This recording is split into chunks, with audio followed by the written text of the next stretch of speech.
पार्वती प्रियपुत्राय पूर्वा सन्ध्या प्रवर्तते उत्तिष्ठ गजराजस्य कर्तव्यं लोकपालनम् पार्वती प्रियपुत्राय पूर्वा सन्ध्या प्रवर्तते उत्तिष्ठ गजराजस्य कर्तव्यं लोकपालनम् उत्तिष्ठोत्तिष्ठ विघ्नेश उत्तिष्ठ गणनायक उत्तिष्ठ गिरिजापुत्र जगतां मंगलं कुरु।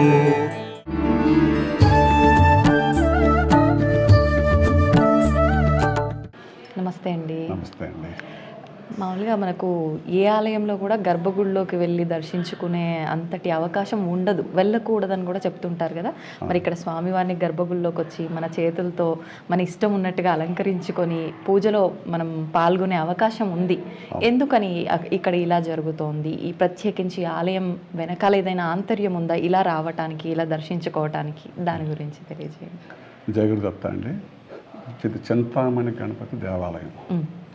స్వామీజీ వారు తన 4వ సంవత్సరంలో మన కాశీ క్షేత్రంలో చింతామణిని దర్శించుకుని తర్వాత ఇక్కడ క్షేత్రం స్థాపించాలని స్వామీజీ సంకల్పం చేసుకుంటే 2012వ సంవత్సరంలో ఈ క్షేత్రాన్ని స్థాపించారు. స్థాపించడం ఏంటంటే చింతామణి అంటే భక్తులందరికీ చింతలు తీర్చే గణపతిగా స్వామి వారు ఇక్కడ నెలకొల్పి మన చేతులతోటే మనమే ఇక్కడ పూజ చేసే అవకాశం స్వామీజీ వారు కల్పించారు. నిజంగా అంతకు మించిన అదృష్టం భక్తులకు ఇంకేముంటుందండి. చాలా సంతోషం, చాలా సంతోషం. మామూలుగా ఇక్కడ పిండి వంటలు చూసినా, స్వామివారికి అలంకరించిన మాల చూసినా కూడా మనకు పిండి వంటలవి ఎక్కువగా కనిపిస్తున్నాయి. మామూలుగా ప్రసాదాలు అనగానే పరమాన్నాలు, చక్కెర పొంగలి, పులిహోరలు, దద్దోజనాలు ఇవి నివేదన చేస్తుంటారు కదా. ఎందుకని స్వామివారి దగ్గర ప్రత్యేకించి ఇవన్నీ కూడా? స్వామీజీ వారికి ఇష్టమైంది కజ్జికాయలు. కజ్జికాయలు గణపతి అంటేనే కజ్జికాయలు. ఆ కజ్జికాయ మాల ప్రత్యేక దినాల్లో ఇక్కడ ధరించడం జరుగుతుంది. వినాయక చవితికి స్వామీజీ వారు ఈ రోజు వస్తున్నారు కాబట్టి ఆయన చేతుల మీదుగా నివేదన ఇద్దామనేసి స్వామీజీకి సేమివే అందరికీ భక్తులుగా ప్రసాదం ఇస్తారు. స్వామీజీ ఇస్తారు ప్రసాదం.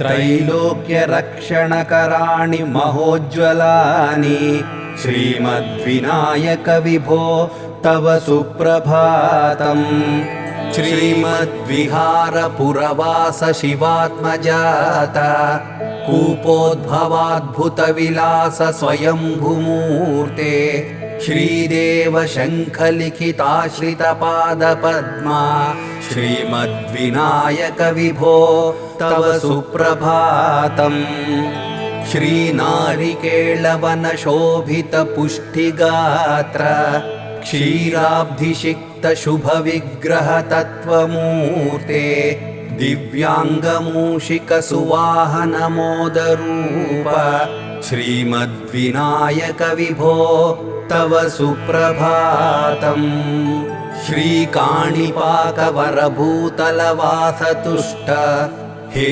आदिपूज्य अरुणारुणभानुतेज. అయితే ముఖ్యంగా ఇక్కడ ప్రత్యేకించి స్వామివారికి ఎటువంటి సేవలు, పూజలు జరుగుతుంటాయండి? జరుగుతామా? యాక్చువల్లీ ఇక్కడ 21 పత్రులతోటి మన ప్రతిరోజు అది ఇక్కడ నిత్య పూజ జరుగుతుంది. ఎక్కడ ఏ దేవాలయంలో లేకుండా మా దగ్గర మా వనంలో 21 పత్రులు ఇక్కడ లభించిన పత్రాలతోటి ఇక్కడ ఎవరైనా భక్తులు స్వయంగా వాళ్లే పూజ చేసుకునే అవకాశం స్వామీజీ వారు ఇక్కడ కల్పించారు. అది మా అదృష్టంగా భావిస్తున్నాను. చాలా మంది 21 పత్తుల గురించే, పూజ గురించే అది ఇక్కడ వస్తారు, దొరకవు. అందువలన మాకు ఇక్కడ అది చాలా ప్రత్యేకత, విశేషం, ప్రత్యేకత. ఇంకా మామూలుగా ఎటువంటి జరుగుతుంటాయి ఇంకా దీంతో పాటు? అది మాకు సంకష్టహర చతుర్థి అని చాలా మంది భక్తులు వస్తారు. ఈవినింగ్ 4 గంటల సంకష్టహర చతుర్థి వ్రతం జరుగుతుంది. దాంట్లో అభిషేకాలు, పంచామృతాలతో అభిషేకాలు అవి చేస్తారు. ప్లస్ అందరూ ఉండ్రాళ్ళ సేవ బాగా ఎక్కువ ప్రాముఖ్యత. ఉండ్రాళ్ళ స్వామి మాకు దరిదాపులుగా 100-150 మంది భక్తులు ఆ రోజు ఓన్లీ సంకష్టహర చతుర్థికి విశాఖపట్నం నుంచి ఇక్కడికి వస్తారు. చాలా మంది విశాఖపట్నం, అనకాపల్లి భక్తులందరూ ఈవినింగ్ సాయంత్రం 4:30-5 గంటలు స్టార్ట్ అవుతుంది. ఆ రాత్రి 8 గంటల వరకు సంకష్టహర చతుర్థి వ్రతం జరుగుతుంది. ఇది ఇక్కడ చాలా ప్రత్యేకత. గణపతికి జరిగే ఓకే. విశేష కార్యక్రమాలు. ఉండ్రాళ్ళ సేవ అంటే మామూలుగా ఎవరింట్లోంచి వాళ్ళు స్వామివారికి ఉండ్రాలు చేసుకొని ఎలా చేస్తుంటారు? ఇక్కడే మా పండితులు తయారు చేసి అది నివేదించి వాళ్ళందరికీ ప్రసాదంగా ఇస్తారు. ఆ సేవ ఎవరైనా పాల్గొంటే వాళ్ళందరికీ ఆ ప్రసాదం, స్వామివారి ప్రసాదం అది ఉచితంగా ఇస్తారు, ఇవ్వటం జరుగుతుంది. మామూలుగా ఆ రోజు ఇంకా అభిషేకాలు అన్నారు కదా, ప్రత్యేకమైన అభిషేకాలు ఏమైనా జరుగుతుంటాయా? నిత్యం చేసే విధంగా ప్రత్యేక అభిషేకాలు జరుగుతాయండి. ఆ రోజు ఏంటంటే పాలాభిషేకం ఫస్ట్ చేస్తారు, పంచామృతాలతోటి అన్ని చెరుకు రసం అలాగే మొత్తం రసాలతోటి ఒక 15 ప్రత్యేక అభిషేకం చేస్తారు. పళ్ళ రసాలే 15 పళ్ళ రసాలతో చేస్తారు. సాయంకాల సమయంలోనే జరుగుతుందండి. సాయంత్రం సమయం ఇది జరిగిన తర్వాత మీరు చెప్పిన ఉండ్రాల సేవ జరుగుతుందా? ఉండ్రాల సేవ జరుగుతుంది లాస్ట్లో. ఓకే. ఉండ్రాల స్వామికి నివేదించి అది మన అందరికీ భక్తులు ప్రసాదంగా ఇస్తారు. అది ప్రత్యేకత. మొత్తానికి మనకు ఎక్కడా లేని విధంగా విని ఎరగని విధంగా ముఖ్యంగా మనకు స్వామివారి దగ్గర గర్భగుడిలోకి రావడము అదే ఒక పెద్ద ఎత్తు, అందరికీ కూడా సంతోషించదగ్గ విషయము. మళ్ళీ వచ్చి ఎవరికి వారు 21 పత్రాలు ఇక్కడే లభించడము, వాటితో మళ్ళీ స్వామివారికి పూజ చేసుకోవడము, అభిషేకాలు ఇలాంటి సేవల్లో పాల్గొనడం అంటే నిజంగా చాలా అదృష్టం అండి. మీరు కూడా నేను చూస్తున్నాను కదా వచ్చిన ఈ 3 days నుంచి చాలా చక్కగా అందరినీ చూసుకోవడం కానివ్వండి, స్వామివారికి సంబంధించి కానివ్వండి, అందరినీ చాలా చక్కగా చూసుకుంటున్నారు. నిజంగా మీ అందరికీ ధన్యవాదాలండి. స్వామీజీ ఇచ్చిన అవకాశం, అనుగ్రహం నిజంగా చాలా చాలా సంతోషంగా ఉంది. నమస్తే. Thank you. నమస్తే అండి. Thank you. శ్రీకాణిపాకవరసిద్ధివినాయకత్వం ప్రీత్యాద్య జాగృహి కురు ప్రియమంగళాని त्रैलोक्यरक्षणकराणि महोज्ज्वलानि श्रीमद्विनायक विभो तव सुप्रभातम् श्रीमद्विहारपुरवास शिवात्मजाता. అయితే ఇప్పుడు నేను స్వామివారి ముందర ఉన్నాను. ఇక్కడ గత 12-13 సంవత్సరాలుగా అర్చకత్వం నిర్వహిస్తున్న అశోక్ కుమార్ మిశ్రా గారు అధర్వణ వేద పండితులు. ఇప్పుడు వారితో మాట్లాడి స్వామివారి విశిష్టత గురించి, ఆలయ విశిష్టత గురించి అడిగి తెలుసుకునే ప్రయత్నం చేద్దాం. నమస్కారం. నమస్కారం స్వామీజీ, చెప్పండి, మనకు చింతామణి గణపతి ఆలయం, ఇక్కడ స్వామివారు చింతామణి గణపతి స్వామివారు కొలువై ఉన్నారు. మామూలుగా మనం ఏ ఆలయంలోకైనా గర్భగుడిలోకి వెళ్ళే అవకాశం చాలా తక్కువగా ఉంటుంది. ఇక్కడ మాత్రం మనం లోపలికి వచ్చి స్వామివారిని దర్శించుకుంటున్నాము. అసలు ప్రత్యేకించి స్వామివారి విశిష్టత ఏంటి తెలియజేయండి. స్వామి చింతామణి అంటే చింతలు, మీ కోరిక అనే ఇంకా దుశ్చింత, స్వామికి పూజ చేస్తే, భక్తిభావంగా పూజ చేస్తే మీ కోరిక ఉంటే ప్రాప్తి అవుతుంది, దుశ్చింత ఉంటే దూరం పోతుంది. మణి శబ్దం ఎందుకు? చికిటిలో మణి పెడితే ఉంచితే బేలుగొస్తుంది. ఆ విధంగా మీ మనసులు దుశ్చింతలు ఉంటే చింతారూపగా చికిటి దూరం పోతాయి. ఆ కోసం చింతామణి గణపతి పేరు పడింది. అంటే చీకట్లో మనం దీపం వెలిగిస్తే వెలుతురు వచ్చినట్టు మన జీవితాల్లో కూడా చింతలు దూరం చేసి ఆ వెలుతురుని నింపుతాడు స్వామీజీ, అంతే అంటున్నారా? చింతామణి గణపతి. చింతామణి గణపతి భారతవర్షంలో ఉజ్జయినులు ఉన్నారు స్వయంభూ, తర్వాత కాశీలు ప్రతిష్ఠం చేశారు. ఇక్కడ దక్షిణ భారతంలో ఇక్కడ విశాఖపట్నంలో చింతామణి గణపతి ఉన్నారు. ఓకే. ఇంకా భక్తులు సాధారణంగా మామూలుగా విశేషమైన రోజుల్లో ఎక్కువగా వస్తుంటారా? ప్రతినిత్యం వస్తుంటారా? ప్రతినిత్యం వస్తున్నారు భక్తులు. ఆదివారం, బుధవారం ఎక్కువ వస్తున్నారు. స్వామికి గరిక పూజ చేసి వెళ్తున్నారు అని చింతిత వస్తువు ప్రాప్తి అవుతుంది. వాళ్ళకి ఎన్ని కోరిక ఉంటే అవుతుంది. మామూలుగా అభిషేకాలు ఇలాంటివి ప్రతినిత్యం జరుగుతుంటాయా స్వామి? నిత్యం పాలాభిషేకం జరుగుతుంది. సంకష్టహర చవితి రోజు పంచామృతములు, తర్వాత ఫ్రూట్ జ్యూస్తో అభిషేకం జరుగుతుంది. అన్ని రకాల పళ్ళరసాలు, చెరుగు రసం, ద్రాక్ష రసం, తర్వాత యాపిలి రసం, వెరైటీ రసంలో జరుగుతుంది. పసుపుత, కుంకుమత, తర్వాత గంధం ఇది అభిషేకం జరుగుతుంది. వివాహ కోసం ఎన్ని కోరిక ఉంటే పసుపుత అభిషేకం చేస్తే స్వామికి వివాహం త్వరగా అవుతుంది. అలాగే విశ్వాసం ఉంది, భక్తులకి శ్రద్ధగా చేస్తున్నారు. అంటే ఇక్కడ ప్రత్యేకించి అన్ని చింతలు దూరం అవుతాయి, వివాహానికి ప్రత్యేకమా? ఎన్ని చింతలు సంతాన ప్రాప్తి, విద్యా చింత, తర్వాత వ్యాపారం, అన్ని చింతలు దూరం పోతాయి. ఆకాశం చింతామణి, చింత అంటే అన్ని చింతలు. పేరులోనే చింతామణి అని ఉంది చింతామణి కాబట్టి గణపతి. అది ప్రత్యేకం. అయితే ఇప్పుడు అభిషేకాలు నిర్వహిస్తున్నారు కదా, ప్రత్యేక అభిషేకం మీరే చేస్తుంటారా? భక్తులు కూడా వాళ్ళు అభిషేకం భక్తులు స్వయంగా చేయడానికి ఏ అవసరం ఉంది ఇక్కడ, స్వయంగా చేసుకోవచ్చు. ఏ సమయంలో అభిషేకం చేసుకునేది? నిత్యాభిషేకం 7 గంటకి అవుతుంది, 7 గంటకి ఉదయం. తర్వాత సంకష్టహర చవితి రోజు సాయంకాలం 5 గంటల నుంచి అవుతుంది. 5 గంటల నుంచి 8, 9 అలాగా అవుతుంది. చాలా భక్తులు వస్తున్నారు ఆ రోజు. ఓకే. ఇప్పుడు మనకు ప్రత్యేకమైన దినాలలో, మామూలుగా పర్వదినాల్లో ఊరేగింపులు, ఉత్సవాలు లాంటివి జరుగుతుంటాయా విశేషంగా ఇక్కడ కూడా? జరుగుతుంది.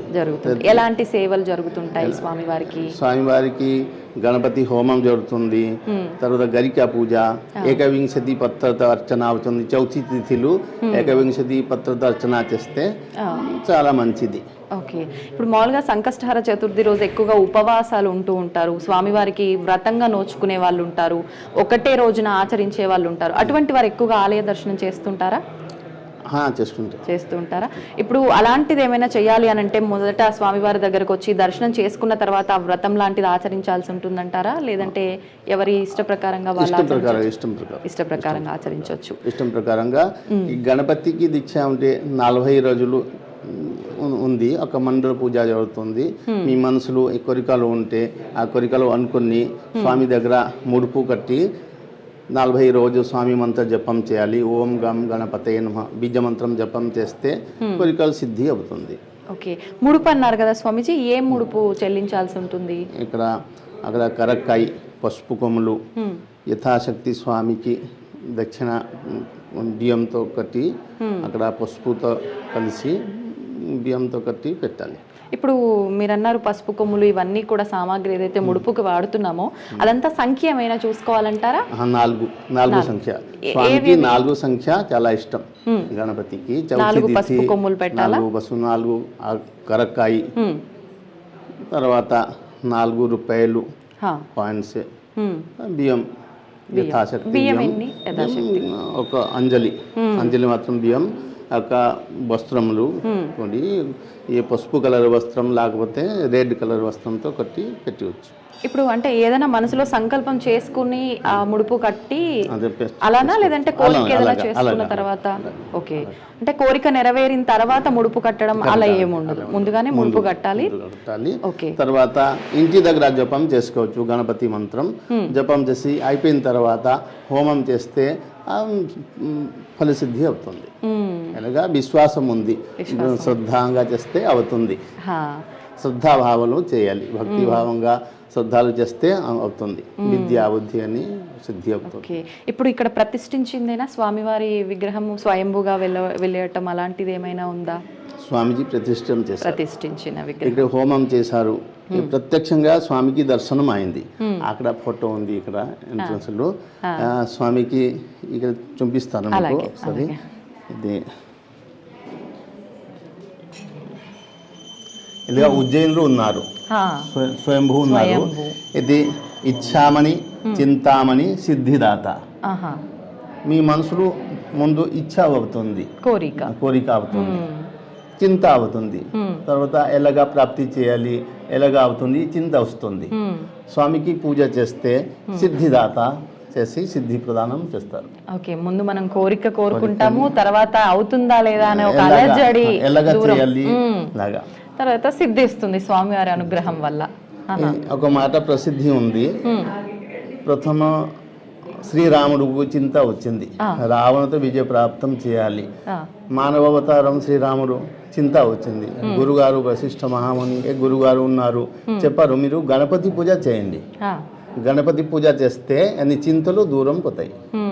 ఆ రోజు గణపతి పూజ చేశారు, అన్ని సిద్ధి అయిపోయింది. ఆ రోజు నుంచి చింతామణి, మణి శ్రేష్ఠ, కోరిక, చింత అంటే కరిక పూర్తి అవ్వడానికి శ్రేష్టం మణి. ఆకాశం మణి శబ్ద ఇలాగే అర్థం అవుతుంది. అలాగా మనీతో లైటింగ్ అలాగా అర్థం అవుతుంది. ఓకే, ప్రకాశవంతంగా ప్రకాశం. జీవితాల్లో వెలుగు వెలుగు వస్తుంది. అయితే మనం ఏ పూజ చేసినా కూడా, ఏ శుభకార్యం చేసినా కూడా తొలి పూజ విఘ్నేశ్వరునికే చేయడం అది ఆనవాయితీగా వస్తుంది మన సనాతన ధర్మంలో. మామూలుగా ఇప్పుడు వివాహం చేసినా, ఏదైనా శుభకార్యం చేసినా ముందుగా వచ్చి స్వామివారిని దర్శించుకొని వెళ్ళే భక్తులు ఉంటారా ఇక్కడ? ఉంటారా? తరచుగా ఇక్కడ వివాహ కోసం వివాహం కూడా అవుతుంది, ఇక్కడ జరుగుతుంది. అందరూ ఫస్ట్ గణపతి దగ్గర కారు పెట్టి వివాహం చేస్తున్నారు. అందరూ ఇక్కడ ఫస్ట్ గణపతి దగ్గరకి వస్తున్నారు, ఇన్విటేషన్ కార్డు స్వామి దగ్గర పెట్టి వెళ్తున్నారు. ఓకే, ఇప్పుడు ఇక్కడ నివేదన చేసిన ఈ పలహారాలన్నీ కూడా మనకు పిండి వంటలు. మామూలుగా ప్రతినిత్యం స్వామివారికి ఎలాంటి నైవేద్యం నివేదన చేస్తుంటారు స్వామీజీ? అరటిపళ్ళు, కొబ్బరికాయ, బెల్లం. స్వామికి బెల్లం చాలా ఇష్టం, బెల్లం పెట్టవచ్చు. తర్వాత రాహుకేతు గ్రహ దోష కోసం బెల్ల సమర్పణ చేస్తే స్వామిజీ దగ్గర దోషం తగ్గుతుంది. కేతు మహాగ్రహ దోషం తగ్గుతుంది బెల్లం సమర్పణ చేస్తే. మధ్యాహ్నంలో అన్నం, పప్పు మహానైవేద్యం. సాయంకాలం కూడా అరటిపళ్ళు, కొబ్బరికాయ, బెల్లం ఇలాగా నైవేద్యం. అంత అటుకులు. ఓకే, దూర ప్రాంతాల నుంచి కూడా దూర ప్రాంతాల నుంచి వస్తున్నారు, చాలా దూరం నుంచి వస్తున్నారు. హైదరాబాద్ నుంచి వస్తున్నారు, తర్వాత దూరం నుంచి వస్తున్నారు.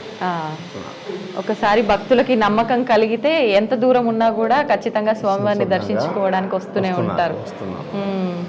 సంతోషం స్వామిజీ, చాలా మంచి విషయాలు తెలియజేశారు. స్వామివారి విశిష్టత గురించి చాలా గొప్పగా మీ మాటల్లో తెలియజేసినందుకు కృతజ్ఞతలు. ధన్యవాదం. మీకు శ్రద్ధంగా ఉంది స్వామితో, చాలా ధన్యవాదములు. నమస్తే స్వామి. జై గురుదత్త. జై గురుదత్త. కూపోద్భవాద్భుత విలాస స్వయంభూమూర్తే శ్రీదేవ శంఖలిఖితాశ్రిత పాద పద్మా శ్రీమద్వినాయక విభో తవ సుప్రభాతం. శ్రీనారికేళవన శోభిత పుష్టిగాత్ర క్షీరాబ్ధిషిక్త శుభ విగ్రహ తత్వమూర్తే దివ్యాంగమూషిక సువాహన మోదరూప. ప్రస్తుతం మనతో పాటు ఉన్నారు రామారావు దంపతులు. వాళ్ళు ఈ స్థల దాతలు అని చెప్పొచ్చు. నిజంగా ఎంతో గొప్ప మనసు ఉండాలి ఇలాంటి మంచి పనులు చేయాలి అని అంటే. ఇప్పుడు అసలు ఎందుకు వాళ్ళకు ఆ స్థలం అనేది ఒక్క రూపాయి కూడా తీసుకోకుండా మనం ఏదైనా పని చేయాలంటే చాలా వరకు ఆలోచిస్తుంటాము. మరి వారు ఎందుకని అంతటి గొప్ప కార్యాన్ని చేశారు అవన్నీ కూడా ఇప్పుడు వారితో మాట్లాడి స్వామివారి ముందే అడిగి తెలుసుకునే ప్రయత్నం చేద్దాం. నమస్తే అండి. నమస్తే అమ్మా. సార్, మేము విన్నాము అసలు ఒక్క రూపాయి కూడా తీసుకోకుండా అసలు మీ ఆలోచన స్థలం అమ్మాలి అని చెప్పి, కానీ అమ్మకుండా స్వామివారిని చూడగానే మీరు అసలు నాకు ఒక్క రూపాయి వద్దు, నేను స్థలం ఇచ్చేస్తున్నాను అని చెప్పి అన్నారని చెప్పి విన్నాము. అంత స్పాట్లో మనం నిర్ణయాలు తీసుకోవడము అలాంటిది అసలు వితౌట్ ఒక్క రూపాయి కూడా తీసుకోకుండా ఇలాంటి పనులు చేయడం అంటే ఎంతో గొప్ప మనసు ఉండాలి. మీకెందుకు అనిపించింది ఇలా చేయాలని చెప్పి? ఇలాంటి అదృష్టం రావటం చాలా చాలా అరుదు. ఎందుకంటే అదృష్టం తలుపు తట్టినట్టే ఈ స్థలం కావాలని అడగటం. అలా భావించుకునే మేము ఇచ్చాం ఇది. నిజంగా ఈ స్థలం ఇలాగ ఇవ్వబట్టి మేము ఎన్ని తరాలైనా ఇది ఈ స్థలం గురించి మా జనరేషన్స్ ఎంతో ఆనందంతో మాట్లాడుకుంటారు ఉంటారు. ఇలాంటి అవకాశం 100కి కోటికి వస్తుందని నేను అనుకుంటాను. ఇది ఆపర్చునిటీ. నాకు స్థలం మమ్మల్ని ఇవ్వమని అడగటం నిజంగా నాకు ఎంత చక్కటి అవకాశం అని భావంతో నేను ఫీల్ అయ్యి అది ఇవ్వటం జరిగింది. నిజంగా మాకు ఆ రకంగానే జరుగుతుంది కూడా. మాకు ఎన్ని తరాలైనా ఇది రోజు నిత్యం కూడా ఇంత అభివృద్ధి అవుతుందంటే ప్రతిరోజు ఇక్కడికి వచ్చిన వాళ్ళు ప్రతి వాళ్ళు ఆనందంతో వెనక్కి వెళ్తున్నారు. ఇంతకు మించింది ఇంకా ఏదీ లేదు. సంతోషం ఇంకోటి ఉండదు. అందరి సంతోషంలో మన మంచిని వెతుక్కునే వాళ్ళకి ఎప్పుడు మంచిగా జరుగుతుంది అంటారు కదా, అలాగే జరుగుతుంది ఇప్పుడు. ఓకే. అయితే మామూలుగా మనం ఆలయాలు నిర్మించటం కానీ దానికి వెనకాల ఉన్న వ్యక్తుల గురించి కనుక ఎక్కడైనా మాట్లాడుకుంటే వాళ్ళ కల్లో భగవంతుడు కనిపించడము, ఇలాంటివి చేయమని చెప్పటము, ఏదో ఒకటి మాట్లాడుతూ ఉంటారు. కానీ అసలు మీకు ఇలాంటివి ఏవి వింతలు జరిగినట్టుగా లేదు. అలాగే మాకు స్వామీజీ మొట్టమొదటి అసలు తెలియదండి. కానీ 1990లోనే మా వారి ఫ్రెండ్ ద్వారా స్వామి గారు మా ఇంటికి వస్తారని చెప్పి జనవరి 1990 జనవరి 2 రోజులు మా ఇంట్లో ఉండటం అన్నది జరిగింది. దాదాపు 30 సంవత్సరాల పైన 16 32 అయిపోయింది అనుకోండి. అంటే మన జన్మ ప్రణాళిక మనకు తెలియదు కానీ గురువులకి తెలుసు. అంతే అండి. ఆ టైం వచ్చినప్పుడు గురువులే వెతుక్కుంటా అంటే ఇప్పుడు చూస్తూ ఉంటే ఒకటి నాకు అర్థమవుతూ వచ్చిందనమాట. అట్లాగా వచ్చి 2 రోజులు ఉన్నారండి. ఆ గురువు గారు ఎవరో, ఆయన ఎంత గొప్పవారో ఏది మాకు అస్సలు తెలియదు. అప్పటికి ఆయన వచ్చినప్పుడు తెలియదు. వచ్చి వెళ్ళారని ఎవరికి చెప్పినా ఆయన అయ్యి ఉండరు, ఆయన కింద శిష్యులు అయ్యి ఉంటారు అని అనటం అన్నది జరిగింది. అలాగేమీ కాదు ఆయనే అని వాళ్ళకి ప్రూఫ్లు కూడా చూపించడం జరిగింది. అప్పుడు మేము ఒక రెంట్ హౌస్లో ఉంటున్నాం, దస్పల్లా హిల్స్లో రెంట్ హౌస్లో ఉంటున్నాం. ఈ స్థలం వాళ్ళదే. అంటే స్వామి క్రియేషన్ అప్పుడు మా దగ్గర డబ్బులు ఉన్నట్టు క్రియేషన్ చేసి ఈ స్థలం వాళ్ళ దగ్గర నుంచి మేము కొనిపించేలాగా చేశారు.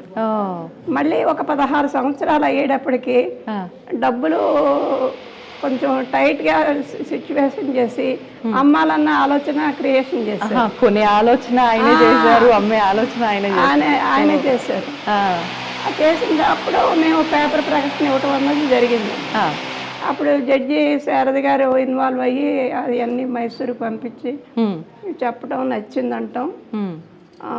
సుబ్బరామరెడ్డి గారి బర్త్డేకి స్వామిని తీసుకురావటం అన్నది ప్రతిదీ డేట్ మంత్ ఏది కూడా తేడా లేకుండా అన్ని గుర్తుండేలాగండి. ప్రతి విషయం కూడా సుబ్బరామరెడ్డి గారికి తెలియని స్థలాలు కానీ ఆయన ఇవ్వలేని స్థలాలు కానీ ఏముంటాయి వైజాగ్లో? అవును అవును.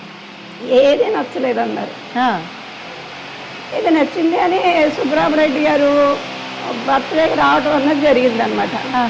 వస్తున్నారు కదా అని మా వారిని కూడా ఎయిర్పోర్ట్కి తీసుకెళ్ళారు అందరూ కలిసి. చూడగానే నీకు అప్పుడు చెప్పాను కదా నువ్వు నేను చేసే పని ఒకటి ఉందని చెప్పి గురువుగారు అనటం జరిగింది. కానీ మన మనసులో ఏమీ లేదు, మాకు తెలియదు. ఆయన మనసులో ఆల్రెడీ సంకల్పం అప్పుడే ఉంది. అలా చెప్పడం అన్నది జరిగింది. చెప్పడం అన్నది ఇది దత్తక్షేత్రంగా అనే ఏర్పాటు కోసమని వచ్చారు.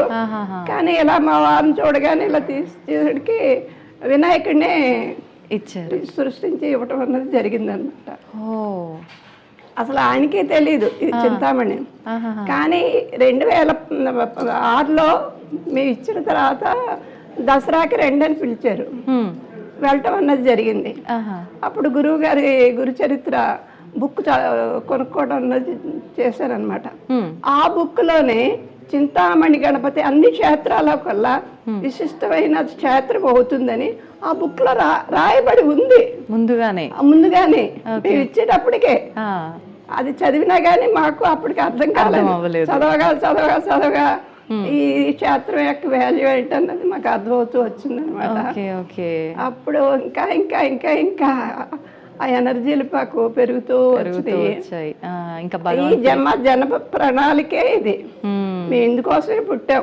నిజంగా భగవంతుడు ఎవరినో ఒకరిని అలా ఎంచుకుంటాడు, ఒక కుటుంబాన్ని ఆయనకు సంబంధించిన క్రతువులన్నీ చేయించుకోవడం కోసం. మళ్ళీ ప్రతిష్టాపనప్పుడు కూడా చెప్పారు ఈ మునిలు తిరిగిన స్థలం అదేని చెప్పి, అంటే ఆ గోత్రమే మళ్ళీ ఆ గోత్రం కూడా మాదే. అట్లా కనెక్షన్ అన్న ఈ ఊరికే రాలేదు. గురువులతో ఊరికే పరిచయం, దగ్గరికి వెళ్ళాలంటేనే ఎంతో అదృష్టం ఉంటేనే కానీ మనం వెళ్ళాం. ఇంత మహాభాగ్యాన్ని ఆయన కల్పించినందుకు ఏమిచ్చినా ఆయనకి ఇంత అద్భుతమైన క్షేత్రంగా మనకి తయారవుతుంది. రోజు రోజుకి దినదిన అభివృద్ధి అవుతుంది. చాలా చాలా ఆనందంగా ఉందండి. సంతోషం అమ్మా, నిజంగా మీతో మాట్లాడినందుకు నాకు చాలా సంతోషంగా ఉంది. ధన్యవాదాలు.